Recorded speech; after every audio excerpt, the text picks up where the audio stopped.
요한계시록 1장 20절 내 본 것은 내 오른손에 7 별의 비밀과 7 금촛대라. 7 별은 7 교회의 사자요 7 촛대는 7 교회니라.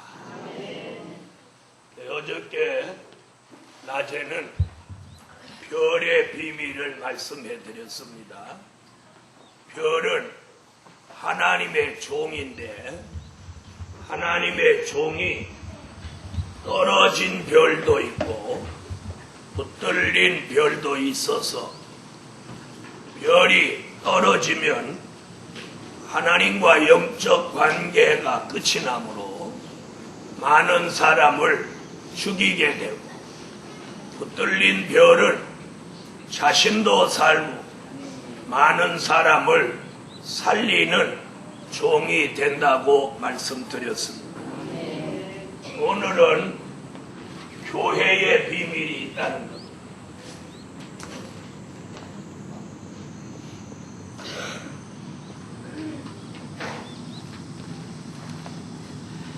교회의 비밀.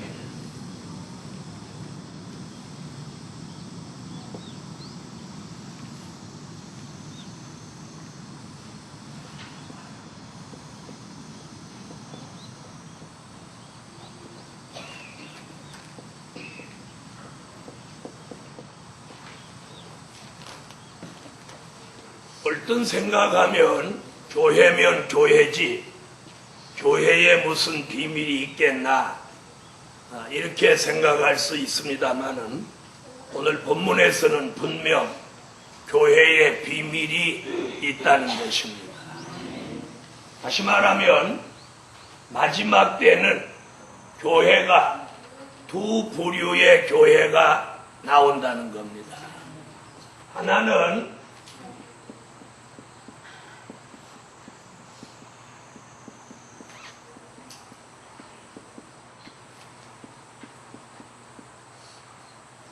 신령한 영적 교회,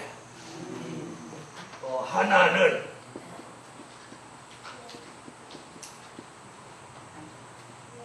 음녀 교회. 이렇게 두 부류의 교회가 마지막 때에 나온다는 것이 무엇이라고요? 비밀이라고요. 비밀. 그게 비밀이에요. 자, 그렇다면 이런 두 부류의 교회가 나오는데 신령한 영적 교회는 어떤 교회며 음녀 교회는 어떤 교회냐, 그것을 오늘 알아내는 겁니다.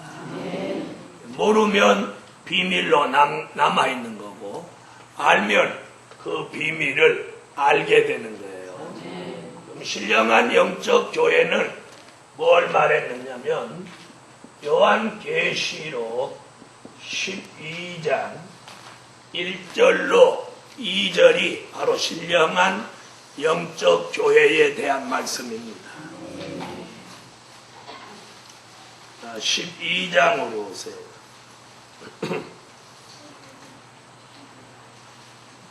(12장) 1절로 2절 읽으세요.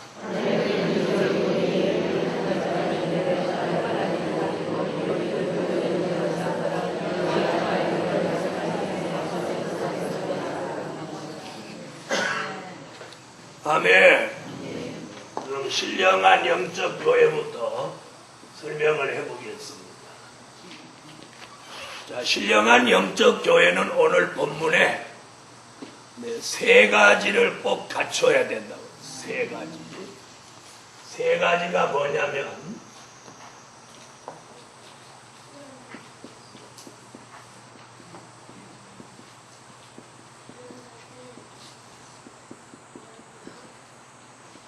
신령한 말씀이 있어야죠. 신령한 말씀. 아멘. 뭐가 있어야 돼요? 신령한 말씀.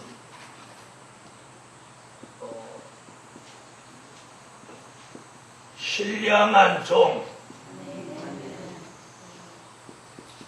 신령한 성도.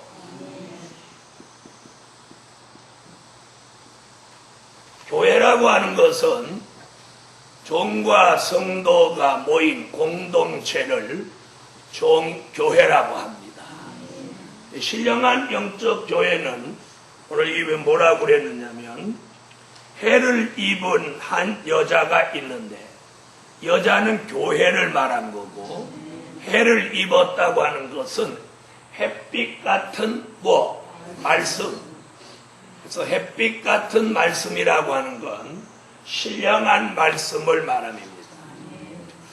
또 그 발 아래 달이 있고 그 머리에 12별의 면류관을 썼더라고 하는 것은 달빛 같은 성도, 별빛 같은 종, 이렇게 표현하는 것입니다. 다 같이 받아합시다. 햇빛 같은 말씀, 달빛 같은 성도, 별빛 같은 종. 아멘. 어저께도 별은 종을 가리킨 거라고 했죠. 그래서 이 신령한 영적 교회는 신령한 말씀, 신령한 종, 신령한 성도, 이 세 가지가 갖추어질 때 이 교회를 신령한 영적 교회라고 합니다. 자, 신령한 종이 있어야만 신령한 말씀이 나오고, 신령한 말씀을 받는 성도가 있어야 신령한 성도의 축복을 받게 되는 것입니다. 그래서 어느가 하나라도 이 자격이 미달되면 그 교회는 신령한 영적 교회가 될 수 없다는 거예요. 그 다음에 이 교회는 이 세 가지를 갖추었어도 뭘 하는 교회냐? 여기 보니까 뭐라고 그랬느냐면 이렇게 말합니다.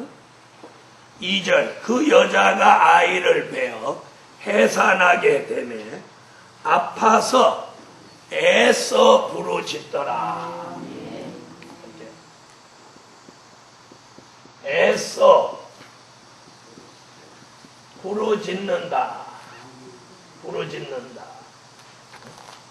자, 이 애써 부르짖는다. 이 말이 무슨 말이냐? 아이를 해산하게 되매 아파서 애써 부르짖는다. 이 말이 무슨 얘기냐면 이사야 26장 16절로 17절을 보면 이게 간절한 기도라는 거예요. 무슨 기도? 간절한 기도. 성경을 찾으세요. 이사야 26장.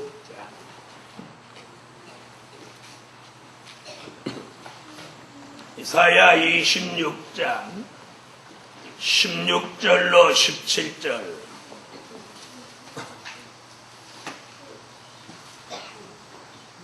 자, 찾으셨으면 읽으세요. 아멘. 자, 뭐라 그래요? 잉태한 여인이 해산하게 되며 산기가 임박하여 불어하는 것 같이 간절한 기도를 한다. 아멘. 그래서 애써 부르짖는다는 것은 간절한 기도. 다시 말하면 신령한 영적 교회는 말씀이 있는 교회요, 신령한 종과 성도가 갖추어진 교회일 뿐만 아니라 무엇하는 교회? 간절한 기도를 하는 교회. 자, 오늘 교회는 기도하는 교회라 해요. 기도하는 교회. 어떤 교회는 모여가지고 처음에는 찬양 부르다가 그 다음에는 명곡 부르다가 그 다음에는 유행가로 돌아가는 그런 교회도 있어요. 심지어 성전에서까지 그런 노래를 서슴지 않고 부르는 교회를 저는 직접 본 적이 있어요. 자, 여기서 여러분의 입에서는 사곡이 떠나가고 간절한 기도가 있는 사람이라 해요. 아멘. 간절한 기도. 이 간절한 기도, 이 애써 부르짖는 간절한 기도 가운데 남자아이를 생산합니다. 남자아이. 자, 5절을 찾아보세요. 자, 1절로 2절에서는 아이를 낳으려고 아파서 애써 부르짖고, 부르짖죠? 부르짖죠? 근데 부르짖는 게 뭐냐? 아이고 배야, 아이고 배야 이러는 게 아니고 뭐라고? 간절한 기도. 그 간절한 기도 가운데 남자아이가 나오는데, 이 남자아이는 계시록 12장 5절에 보면 이 남자라는 말은 무슨 말이고 또 아이라는 말은 무슨 말이냐면, 남자라고 하는 건 장부의 신앙을 가진 사람을 말합니다. 누구의 신앙? 장부의 신앙. 신앙이 용사 같은 신앙이 아주 성인 남자 같은 그런 신앙을 가진 사람을 뜻한 거예요. 그 다음에 그런데 남자라고 해놓고 아이라고는 또 왜 했느냐? 아이같이 순수함을 가진 사람을 말하죠. 순수함. 아멘. 순수함. 다시 말하면 신령한 영적 교회가 신령한 말씀으로 무장을 하고 간절한 기도를 통해서 이런 신앙과 순수함을 가진 하나님의 사람, 종을 배출한다는 거예요. 아멘. 할렐루야. 아멘. 배출한다는 거예요. 자, 이런 교회가 말세의 신령한 영적 교회요. 이 교회가 복이 있는 교회입니다. 아멘. 아멘. 자, 만약에 이렇게 간절한 기도 속에 남자아이를 낳지 못하고 임신한 상태로 아이를 해산하지 못하는 교회는 다음과 같이 화가 있다고 그랬어요. 마태복음 24장 19절에 아이를 해산하지 못하는 교회는 무엇 있다? 화가 있다고 그랬어요. 마태복음 24장 19절.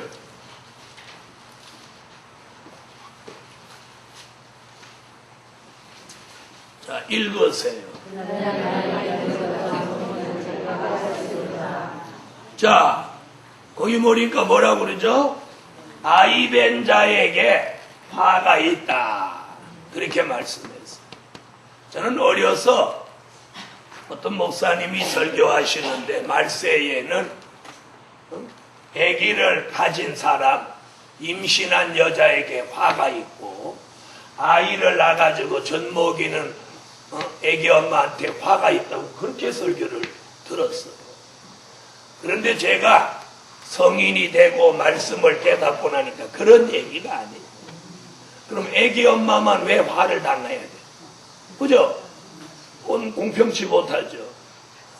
아이를 만드는 남자는 괜찮고 아이를 임신한 아기 엄마는 화를 당하고, 그 다음에 젖을 먹이면 만약에 모유를 먹이는 게 화를 당할 일이면 우유 먹이면 되지.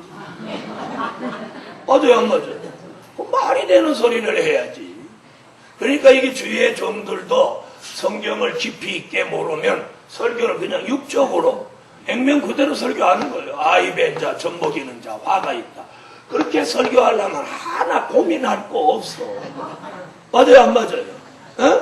그냥 성경 읽는 발음대로 그냥 설교하려고 하면 뭐 걱정하고 고민할 거 하나도 없어. 그럼 아무라도 성경 다 알아. 맞아요, 안 맞아요? 소리 나는 대로 그냥 설교하는데 그게 무슨 진리가 있어? 그거 아니에요. 봐요. 말세에 신령한 영적 교회는 남자아이를 해산하니, 이 교회 해산 못한 교회. 그래서 여기 뭐라고 그랬어? 화가 있다, 화가. 이는 이 배불러서 임신한 그런 얘기가 아니에요. 성경에서 여자는 교회를 가리키고, 교회는 이런 순수함을 잃지 않는 장부 같은 신앙을 가진 하나님의 사람을 계속 배출해내야 돼. 배출해내. 그런데 아이 벤 채로 배출해내지 못하고 있는 교회는 뭐를 당한다? 화를 당한다. 그러므로 오늘 우리 시대에 바로 교회가 어떤 교회가 돼야 돼? 바로 이런 신령한 영적 교회가 돼야 된다. 그래서 신령한 종을 통해서 신령한 말씀을 공급받고 신령한 성도가 될 때 그 교회는 간절한 기도를 하는 교회가 됩니다. 그래서 교회는 말세에 마지막 이 주의 강림이 임박할 때는 기도하는 교회, 기도하는 교회라 해요. 그래서 우리가 다니는 교회가 이 기도하는 교회냐, 먹자골목 같은 교회냐, 놀자판이냐, 먹자판이냐, 이거 분별해야 돼. 기도하는 교회. 그러면 누가 나와? 남자아이 같은 장부의 신앙을 가지고 순수함을 가진 하나님의 종이 나온다는 거예요. 이런 교회를 마태복음에서는 뭐라고 그랬냐면 마태복음 24장 40절로 41절을 한번 참고하겠습니다.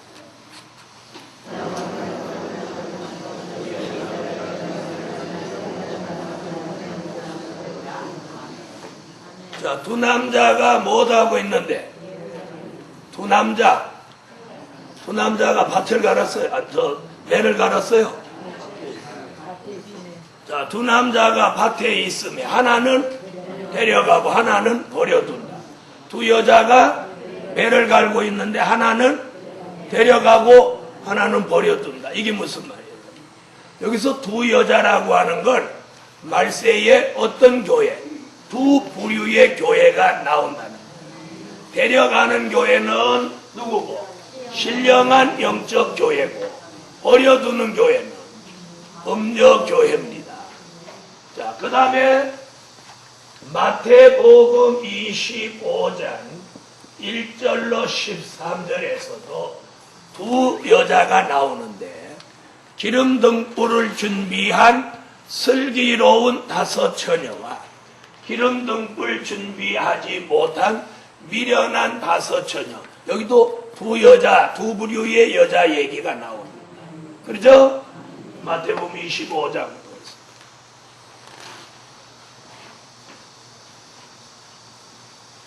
25장 1절로 13절 읽으세요.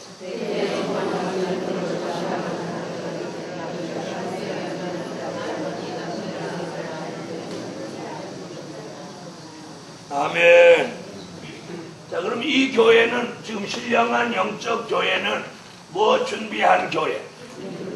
기름과 등불을 준비한 교회입니다. 이런 교회를 예수님은 뭐라고 하셨느냐면 마태복음 7장 24절로 25절에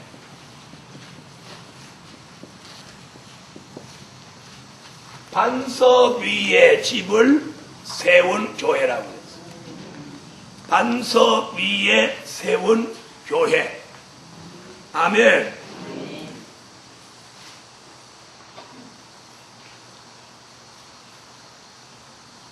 찾으셨으면 읽어주세요.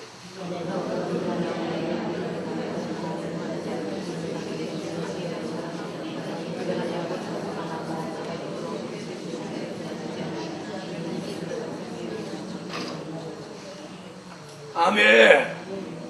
자, 반석 위에 세운 교회, 환난이 와도 무엇하지 않아? 무너지지 않아. 아멘.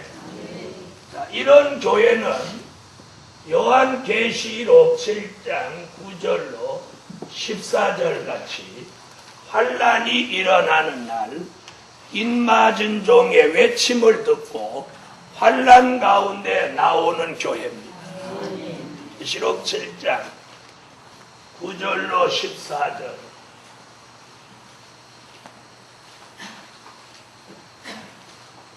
찾으셨으면 읽어주세요.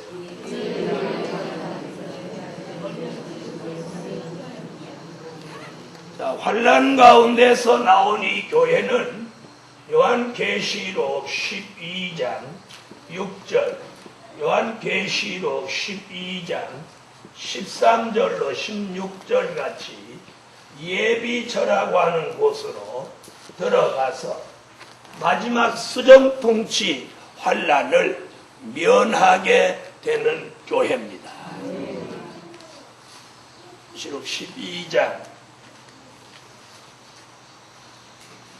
6절 읽으세요.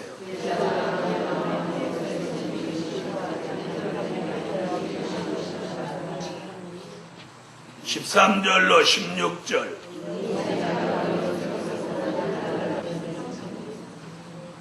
아멘. 자, 이래서 환란이 닥쳐올 때 이 교회는 어디로 피해요? 예비처라는 곳으로 들어가서 전쟁의 피해, 중동 전쟁, 즉 유프라데 전쟁의 피해도 받지 않고 수정통치 시대 피해도 받지 않고 하나님이 예비해 놓으신 예비처에서 가장 안전하게 하나님의 보호를 받는 교회입니다. 이런 교회를 뭐라고 한다고? 신령한 영적 교회라고 합니다. 그러므로 이런 교회가 말세의 교회입니다. 이런 교회 되기를 힘씁시다. 그런데 오늘날 많은 사람들이 예수를 믿어도 이 교회의 비밀을 잘 몰라요. 그냥 교회면 다 똑같은 교회인 줄 아는 거예요. 이런 교회가 아닌 교회는 그럼 어떤 교회냐? 이제부터 설명할 교회입니다. 이 교회를 뭐라고 하느냐면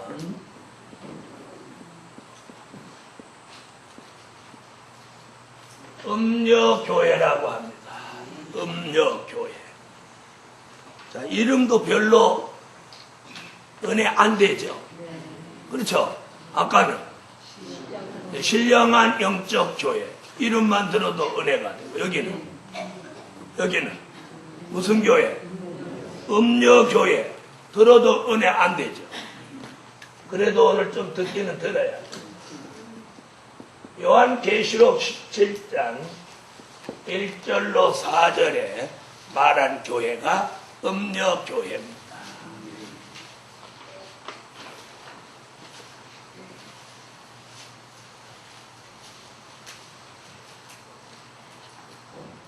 찾으셨으면 읽어주세요.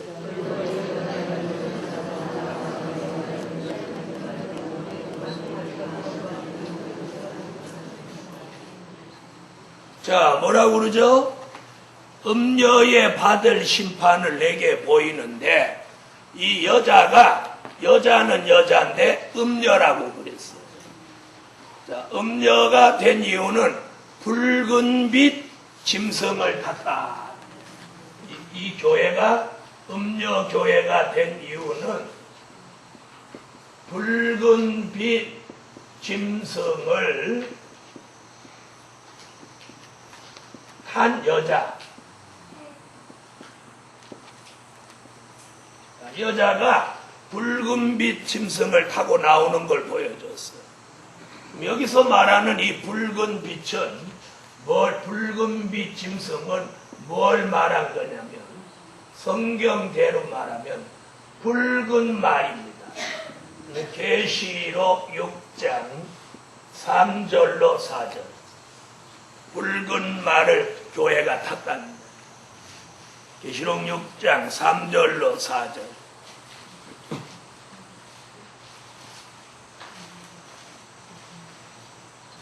자, 찾으셨으면 읽어주세요.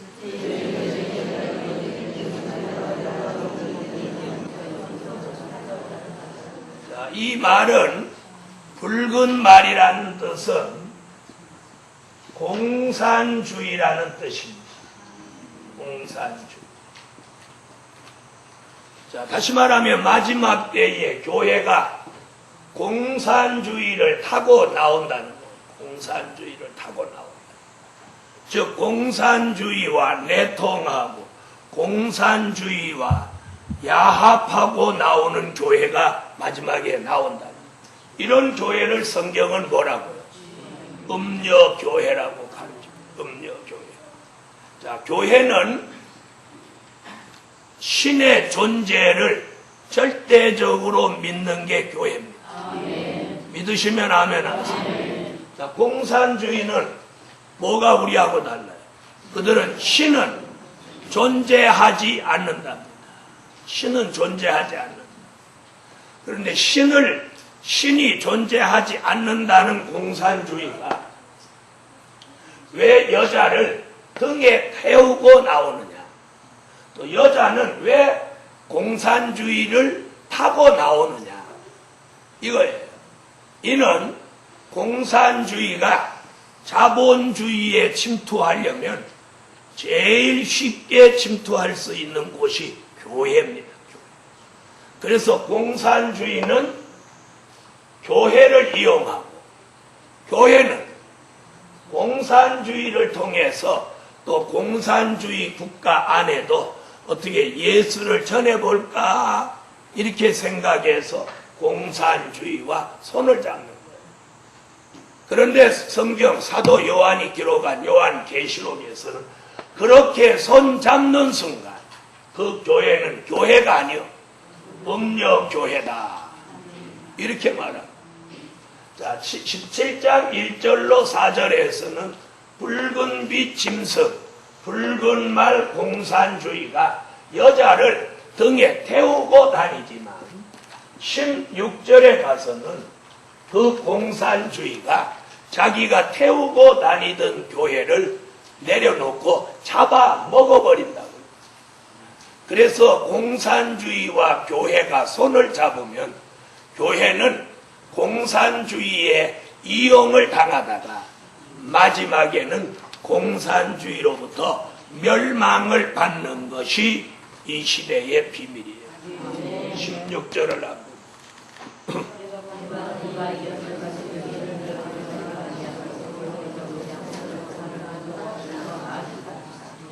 자, 거기 나오죠? 짐승이 누구를 미워하여? 음녀를 미워하여 어떻게 하고? 망하게 하고 또 벌거벗기고 또 살을 먹고 그 다음에 불로 아주 살라버린다. 그래서 어떤 경우라도 교회는 공산주의를 용납하면 안 됩니다. 공산주의를 용납하면 안 됩니다. 아멘. 잘 들어보세요. 자본주의가 공산주의를 받아들여도 망하고 교회가 공산주의를 인정해도 교회가 망한다. 이것이 지난 세계사 속에 나타난 역사입니다. 공산주의와 손을 잡아가지고 유익된 나라도 없었고 유익된 교회도 없었습니다. 그래서 공산주의는 하나님의 적이요 교회의 적입니다. 그래서 공산주의를 유익되게 해서는 절대로 안 됩니다. 그 행위 자체가 그는 하나님의 대적이 된다는 걸 잊지 마세요. 그것이 주의 종이라 할지라도 공산주의를 이롭게 하면 국가의 반역이고 하나님 편에서도 그는 배신자가 되는 거예요. 하나님은 공산주의를 용납하시지 않습니다. 왜요? 신의 존재를 그들은 무시하고 신은 존재하지 않는다고 한답니다. 그러므로 공산주의와 내통하는 이 교회를 음녀교회라고 했고 이 교회는 결국 무엇 받는다고? 심판받는다고 했습니다. 그런데 그런 교회가 나온다고 성경은 예언했어요. 그러므로 여러분이 이 말씀 공부 바로 하고 교회 분별 바로 하시기를 예수 이름으로 축원합니다. 교회 간판만 붙어 있어서 교회가 아닙니다. 교회는 하나님의 종과 성도가 모인 공동체로서 어떤 정치적인 색채도 전혀 없이 순수한 마음으로 모이면 하나님 앞에 신령과 진정으로 예배만 드리는 교회라 해야 돼. 교회가 어떤 정치적인 색채를 띄어서도 안 돼. 절대로 공산주의를 용납하는 그런 얼렁덜렁한 교회가 돼서도 안 됩니다. 교회는 하나님만 사랑하고 진리만 사랑하고 복음만 사랑하고 하나님 앞에 신령과 진정으로 예배하는 교회, 그리고 늘 말씀을 상고하고 그 안에서 기도하며 하나님의 말씀대로 지켜가는 교회가 바로 이 시대에 바로 온전한 교회인 것입니다. 아멘. 자, 이런 교회는 이미 마태복음에서부터 예수님이 여러 각도로 말씀을 하셨는데, 마태복음 7장 26절로 27절에는 이런 교회를 모래 위에 세운 집이라고 했어요. 모래 위에 세운 집.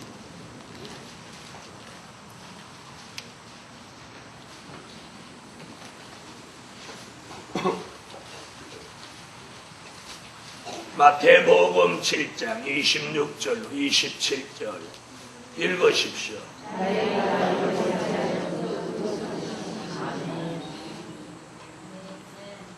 자, 모래 위에 세운 집 같은 이 교회는 환란이 일어나면 어떻게 된다? 무너지는 교회다. 아멘. 그래서 모래 위에 세운다는 이 말씀이 계시록 12장 17절에 와서, 자, 모래 얘기가 여기 또 나옵니다. 계시록 12장 17절.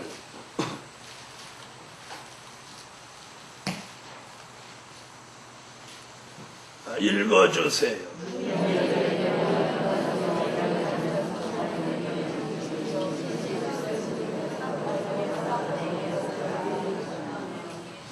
자, 이런 교회는 바로 음녀교회인데, 모래 위에 세운 집이 된 이 교회는 용이 이 여자를 해하려고 모래 위에 섰는데, 결국 이 교회는 요한계시록 13장 5절로 7절에 들어가서 짐승의 밥이 된다는 거예요. 수정통치 시대에 들어가 짐승의 밥이 되고 만다는 거예요. 계시록 13장 5절로 7절 읽으세요.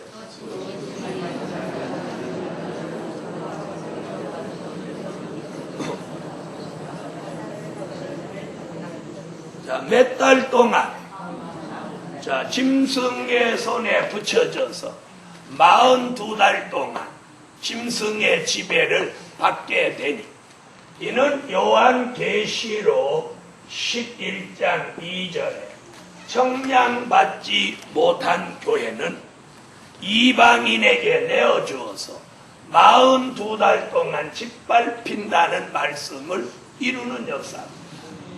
11장 12절 읽으세요. 2절 11장 2절 읽으세요.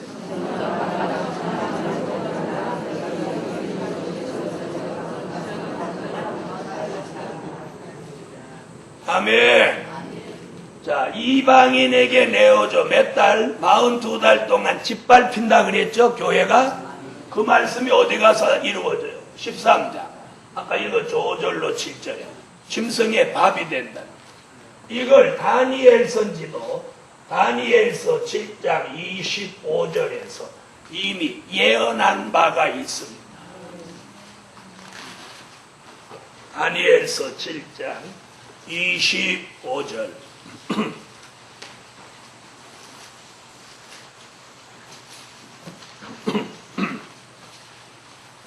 자, 찾으셨으면 읽어주세요. 자, 뭐라고 그랬어요? 자, 짐승에게 붙임바 되어 한 때와 두 때와 반 때를 지내리라. 그렇게 나왔죠? 한 때는 1년, 두 때는 2년, 반 때는 반년, 그러니까 3년 반. 달로 치면 몇 달? 42달 동안 짐승의 밥이 된다는 거예요. 자, 여러분, 교회도 아무리 교회라고 해도 하나님이 지켜주시는 교회, 하나님의 보호 속에 있는 교회라야 되죠. 하나님이 지켜주지도 않고 보호해주지 않는 교회는 이런 교회가 된다는 거예요. 아멘. 이래서 이런 음녀교회가 망하게 되는 결정적인 이유는 누구를? 공산주의를 용납하기 때문입니다. 그래서 우리가 공산주의를 도와서는 절대로 안 됩니다. 그런데 오늘날 위험한 것은 교인들이 낸 헌금이 상당한 액수들이 이북으로 가고 있다는 걸 여러분들은 눈여겨보셔야 돼요. 그래서 여러분이 북한을 돕는 일에 헌금을 하는 건 절대로 성경적이지 못합니다. 그 이유는 왜냐? 정말 북한에 가난하고 못 먹고 못 사는 그런 우리 민족이 순수하게 우리가 낸 헌금이 그들의 쌀이 되고 그들의 연료가 된다면 도와야 되겠죠. 그러나 우리가 돕는 그 돈은 그들에게 돌아가지 않고 공산당을 이롭게 하는 일에 쓰여진다는 거예요. 무슨 말인지 이해되셨어요? 네. 다시 말하면 김정일이 공산체제를 더 확고히 하고 더 연장시키는 일에 그 물질이 쓰여지는 거예요. 결국은 궁극적으로 그들이 무기를 장만하고 힘을 회복하면 남한을 점령하러 내려오는 결과를 만들어주는 결과. 그럼 북한 공산주의가 남한에 쳐들어온다고 여러분이 한번 생각해 보세요. 쳐들어오면 예수 믿는 우리를 그냥 두겠습니까? 그냥 둘까요? 그냥 둘까요? 그러면 예수 믿는 걸 전파하는 목사를 그냥 둘까요? 그냥 안 둡니다. 우리는 한 예로 여러분도 잘 아시는 70년대에 베트남이 패망을 했어요. 베트남이 패망하기 전에 한 일이 뭐냐면 사이공 대학생과 가톨릭 신부와 절의 중들이 사이공 대학생들을 앞세워서 매일 데모를 했습니다. 매일 데모를 했습니다.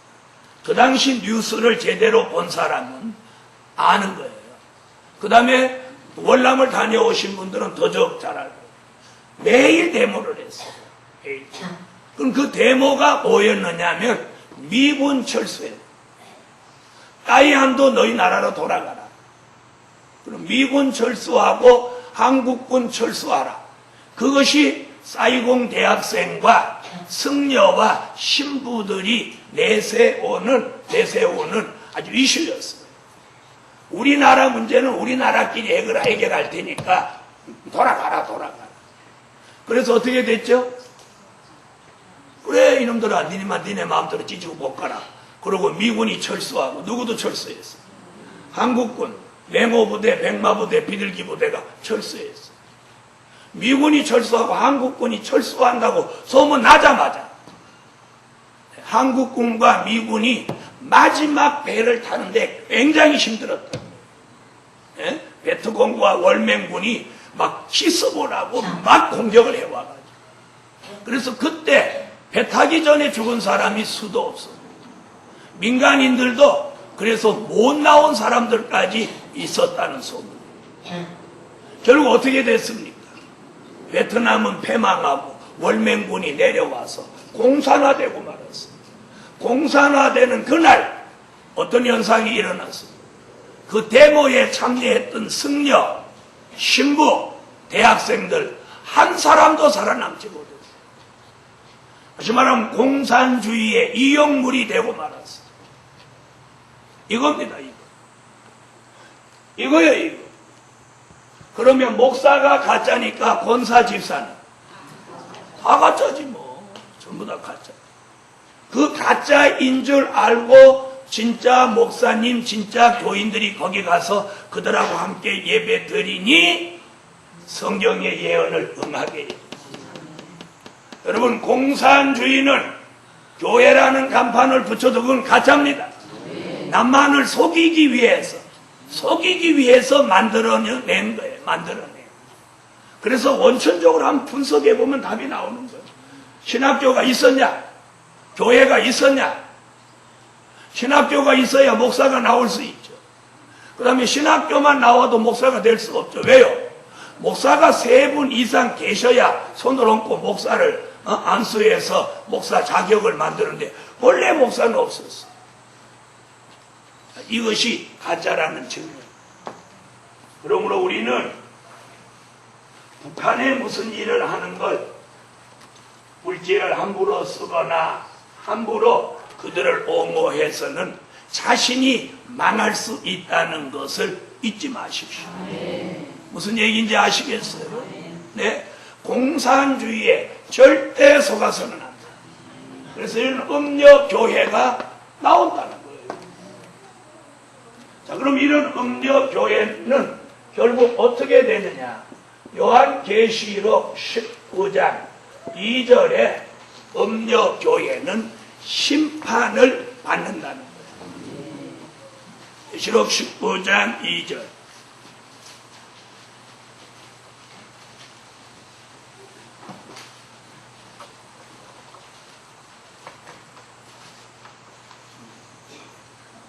자, 읽어주세요.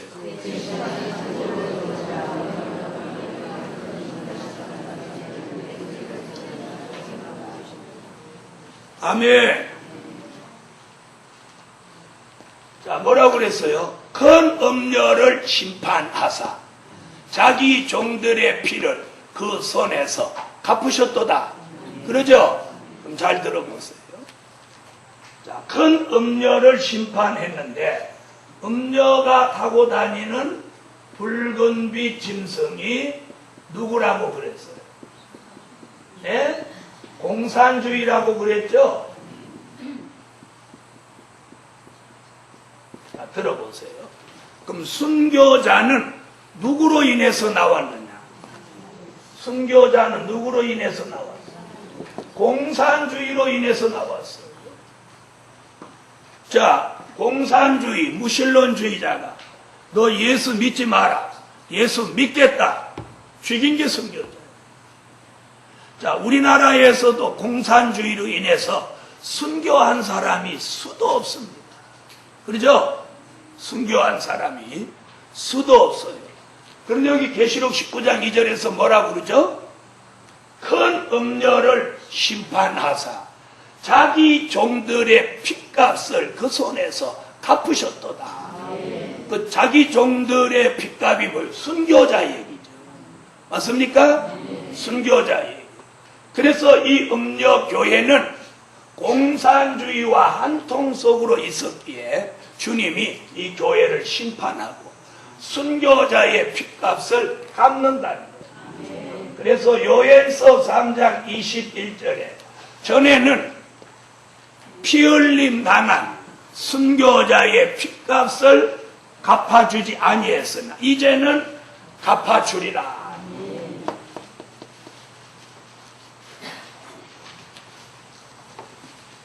찾으셨으면 읽어주세요.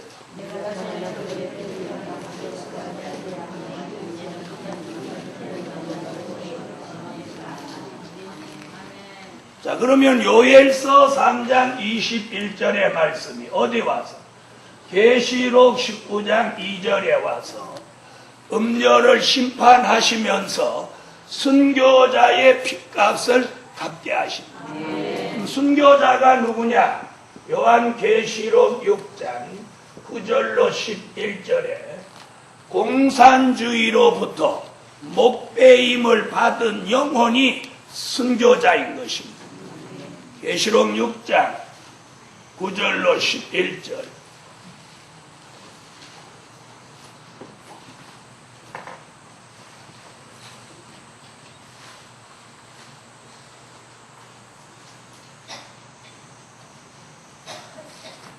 자, 읽어주세요.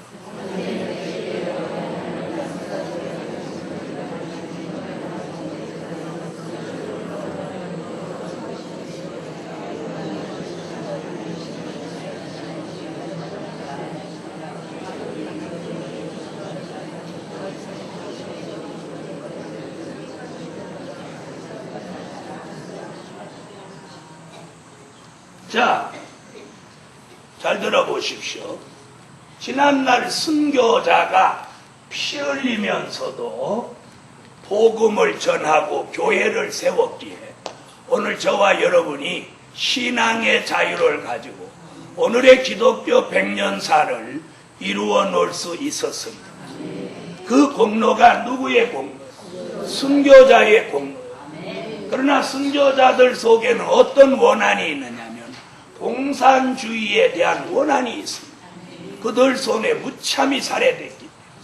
그런데 순교자가 피 흘려 세운 교회가 자기 원수 공산주의와 내통을 하는 걸 순교자가 볼 때 순교자가 어떠하겠습니까? 그래서 여기 뭐라고 하죠? 땅에 거하는 자들을 심판하여 우리 핏값을 갚아주지 아니하시기를 어느 때까지 하시려나이까 하고 부르짖고 기도를 한다. 여러분, 순교자의 영혼이 낙원에서 이 지상을 내려다보면서 자신들의 피 흘려 세운 교회가 자신들을 죽인 공산주의를 인정하고 사랑하고 그들을 도와주고 내통할 때 순교자의 마음이 어떠하겠습니까? 어떠하겠어요? 여러분 같으면 어떠하겠어요? 여러분 같으면 낙원을 박차고 쫓아 내려오죠. 와가지고 머리채를 잡아가지고 엎어놓든 얼마나 분개하겠습니까? 그러죠? 자기를 죽인 원수 하나님의 대적을 교회가 그걸 인정하고 함께 가는 걸 이 순교자가 어떻게 보고 있겠냐. 그래서 지금 여기 이 말씀이 나옵니다. 순교자가 땅에 거하는 자들을 심판하여 우리 핏값을 갚아달라고 확 부르짖는 거예요. 그러니까 잠시 동안만 쉬어라.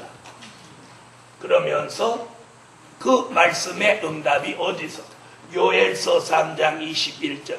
전에는 너희의 핏값을 갚아주지 아니했으나 이제는 갚아주리라. 그래놓고 계시록 19장 2절에 와서 이 음력 교회를 심판하고 순교자의 핏값을 갚게 된다. 자, 그럼 이 음력 교회 안에도 누가 있어? 종도 있고 누구도 있어? 에? 누구도 있어요? 성도도 있죠. 이 교회도 종이 있고 성도가 있단 말이에요. 그러나 이 사람들은 결국 계시록 19장 2절에 보면 뭐 받게 돼? 왜 심판받게 돼? 그 개인 한 사람으로 봐서는 예수를 잘 믿으려고 하지만 그 교회가 음력교회라고 하면 거기 소속된 그 자체로 심판받는 거예요. 이 말 이해됐어요?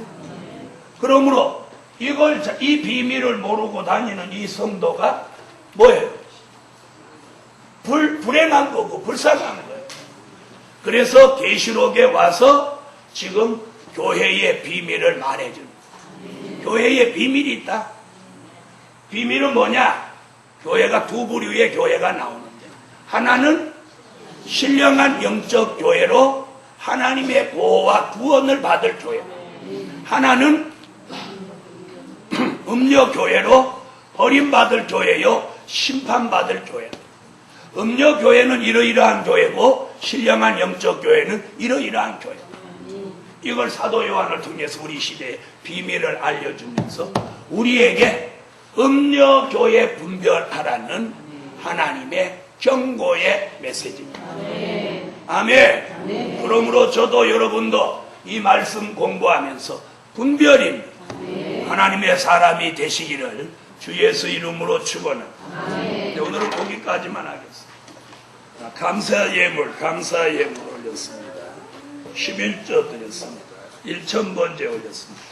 만군의 여호와 전능하신 하나님, 오늘은 신령한 영적 교회의 비밀과 음료 교회의 비밀을 증거했습니다. 분별 있게 하시고 하나님의 이 큰 비밀을 깨닫고 은총 입혀 주세요. 드려진 물질 응답해 주시며 하나님의 뜻에 합당한 종들로 만들어 주시옵소서. 예수님의 이름으로 기도합니다. 아멘.